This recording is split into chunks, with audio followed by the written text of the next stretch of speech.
Oh, what's up mga master? Ginawa ko po tong video na to kasi po may mga nagchat sa akin mga follower ko.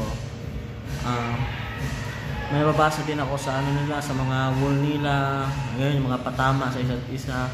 So ginawa ko tong video na to para maging magpagitna ako at hindi maging bias. Tawagan lang natin sila sa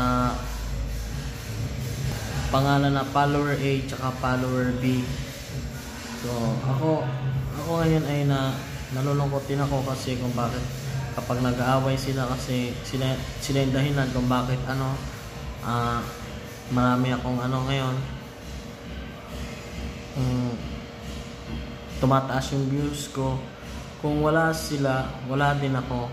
Kaya nalulungkot ako at saka gusto ko din i-fix yun, magpagitna sa kanila para ma-solve ang problema nila. Nick, nag-away-away lang itong mga followers natin sa din. Live.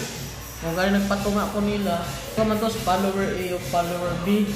Direct, 1,000 ko sa follower A. Sige, 1,000 ko sa follower B. Malakas yun, follower B. Siya cool. Yeah.